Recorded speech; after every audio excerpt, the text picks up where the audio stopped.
Bonjour. Alors, une petite suite de vidéos rapides à propos de la construction d'une ruche en paille. On a un essaim dans une cheminée dont on doit se débarrasser, se libérer. Et comme les abeilles, tout le monde le sait, faut les garder, il faut les laisser tranquilles pour la pollinisation, pour le jardin et même pour la survie de l'espèce. Donc on va faire une ruche pour ces abeilles dont on ne compte pas particulièrement récupérer le miel. Le but, c'est juste d'avoir une maison pour les abeilles qui soit haute qu'une cheminée. Ce qui est moyen pour une abeille. Donc je suis parti pour une ruche en paille qui était traditionnellement utilisée à l'époque, il y a longtemps, avant 1800.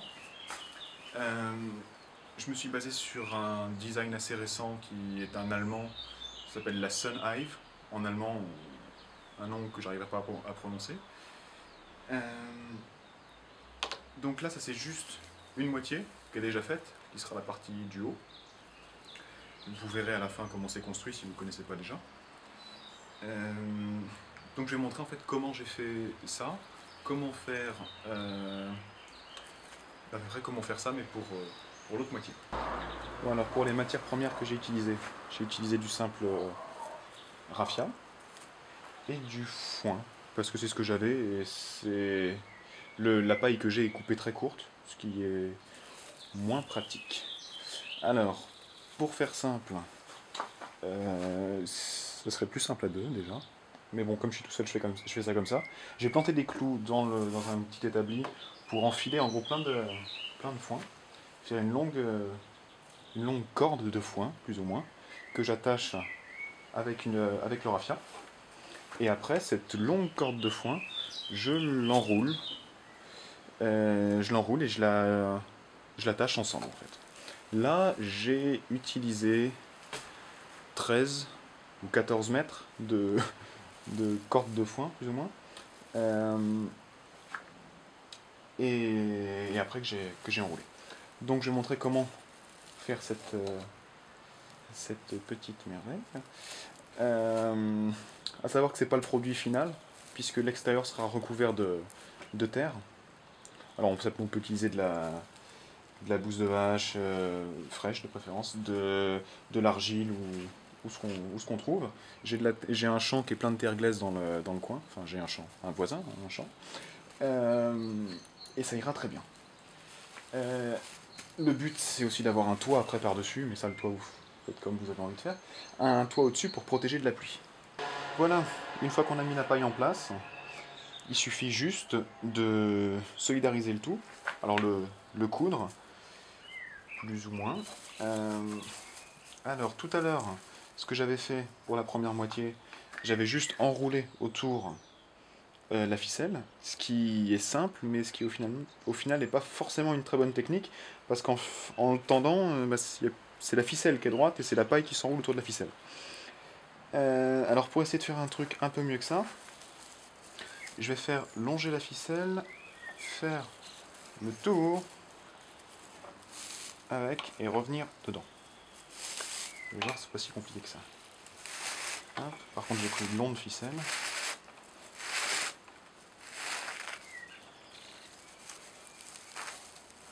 Pour au final finir avec quelque chose comme ça. Est-ce qu'on voit bien? Sûrement pas. Pardon si ça remue un peu. Hop. Alors. Est-ce que vous voyez comment ça fait? Voilà. Et après, ça je tire, enfin je le tends suffisamment fort, et je recommence tout le long sur toute la longueur de la paille. Voilà, donc au bout d'un moment, quand on a fait tous nos nœuds, on arrive à une corde en paille, ce qui est relativement raide. Et donc on arrive au bout de la paille, parce qu'on ne va pas trouver une paille de 15 mètres. Et donc comment en rajouter pour que ça tienne? Et ben, c'est pas si compliqué que ça. Hop, désolé pour le cadrage. Prendre un peu de paille, essayer de ne pas tout défoncer et de garder, parce qu'elles sont plus ou moins parallèles quand elles sont dans la botte. Essayer de prendre relativement proprement impératif, un peu de paille, de foin, que sais-je. Peigner un peu le bout. Et là, on va pas juste le poser dessus comme ça, parce que sinon ça va finir par se séparer. Alors moi, ce que je fais, c'est que je l'ouvre et je le mets au milieu. Après, bon bah, toutes les questions de camouflage, hein, on ferme à peu près. C'est de la paille, hein, ça sera jamais joli.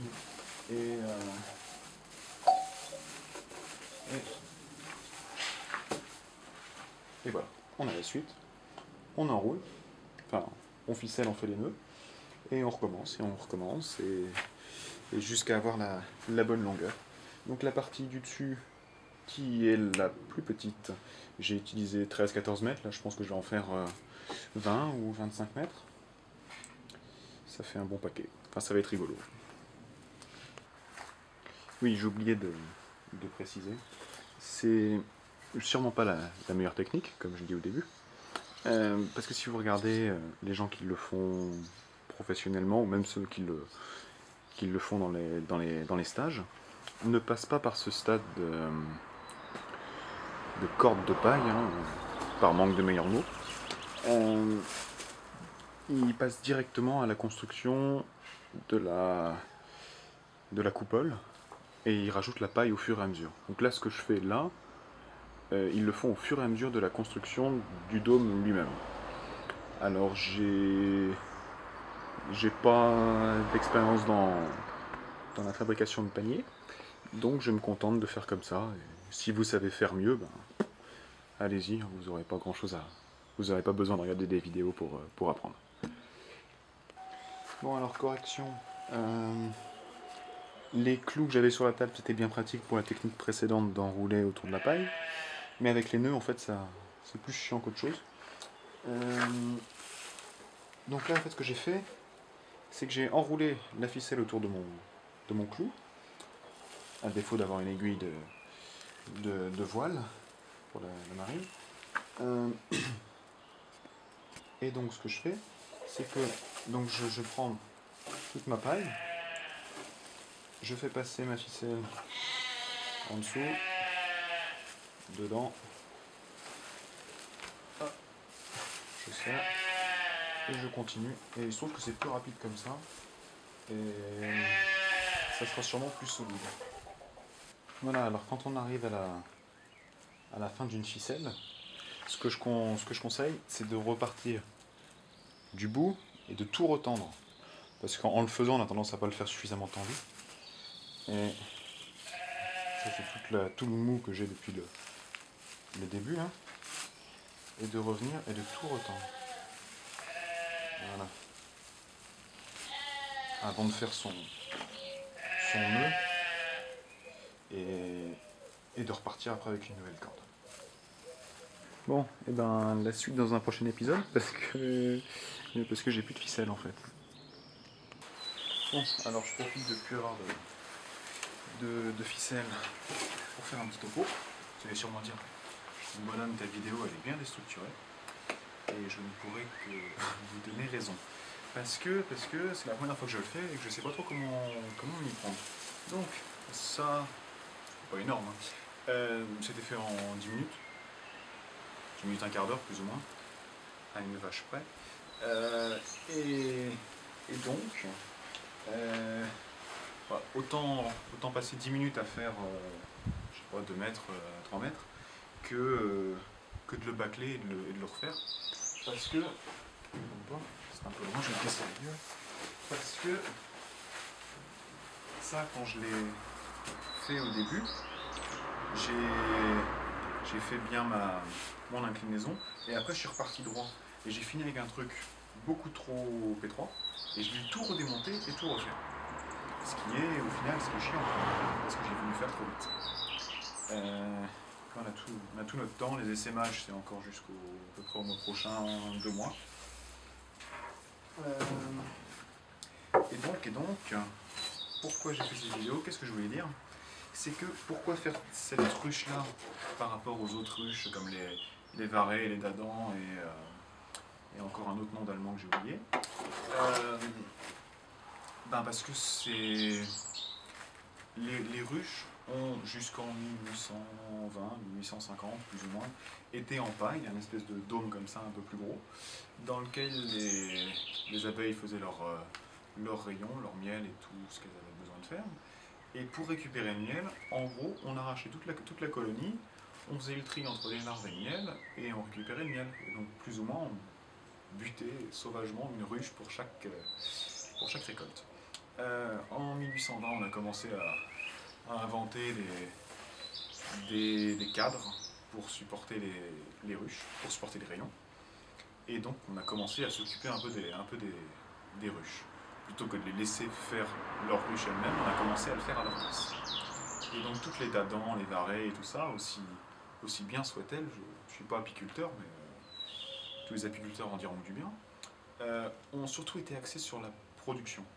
C'est-à-dire stimuler les abeilles et les stresser en partie, stresser les abeilles pour qu'elles surproduisent, qu'elles produisent plus de miel qu'elles ont besoin de produire pour elles-mêmes. Et après on a tendance aussi à en prendre, l'apiculteur a tendance à en prendre plus pour lui qu'il devrait. Et donc après les abeilles, il faut qu'elles bossent qu'elles bossent beaucoup pour rattraper le déficit. Ou alors l'apiculteur les nourrit avec de l'eau et du sucre. Donc beaucoup du miel qu'on achète dans le commerce, au final c'est de l'eau sucrée transformée par les abeilles en miel. Ce qui explique un peu la fadeur de ce miel. Fadeur, c'est un joli mot. C'est français ou pas? Peu importe. Et donc, faire cette ruche-là, l'intérêt c'est que l'abeille ait fait sa vie comme elle a envie de la faire. On la stresse pas, on la fait pas chier, puisque ça en fait je l'ouvrirai jamais. C'est le principe, c'est le but de la manœuvre. Je recouvre ça, et après, ça sera pas ouvert. Il y a, donc vous verrez sur les photos si j'en ai pas déjà mises, une plateforme en bois, qui est ouverte au milieu, sur laquelle ça vient se loger. Et après, où on enfile en dessous, plus ou moins le grand frère de ce panier-là. Et après, ça, on essaye de ne pas y toucher, de les laisser vivre leur vie. Et quand on veut récupérer du miel, au printemps, la belle saison, quand elles produisent beaucoup, que la colonie grandit, tout du moins quand elles ont du surplus, pas quand on a faim, on met un saladier à l'envers, ici, parce qu'il y a un petit trou. Et les abeilles ont tendance à stocker le miel au-dessus, dans la ruche. Elles stockent vers le haut, et donc elles vont venir, donc on pose le saladier au-dessus. En temps normal, c'est fermé avec une planche, quelque chose comme ça, on referme. Et quand on pose le saladier au-dessus, les abeilles vont venir. Oh, il y a de l'espace en plus, elles vont venir, elles vont construire des rayons qu'elles vont remplir de miel. La reine ne va pas venir pondre ici parce que c'est pas la zone dans laquelle elle pond normalement. Et vous pourrez donc voir, si vous mettez un saladier en verre, les voir progresser, les voir remplir de miel, et quand c'est bien rempli, vous pouvez le récupérer. Ce qu'il faut, c'est surtout être un petit peu intelligent et pas mettre ça tout le temps, l'hiver, quand il n'y a pas de fleurs dans le jardin, des choses comme ça. Parce que c'est dommage de leurrer les abeilles à leur faire croire qu'il y a de l'espace et du stock et de la réserve, si c'est pour tout piquer derrière, quoi. Enfin bon, je ne vais pas vous apprendre à gérer les abeilles, hein. Si vous regardez comment faire une ruche, vous êtes sûrement déjà informé avant. Donc prenez soin de vos abeilles. Et j'essaie de faire demain, quand j'aurai acheté de la ficelle, la suite de cette ruche. Salut!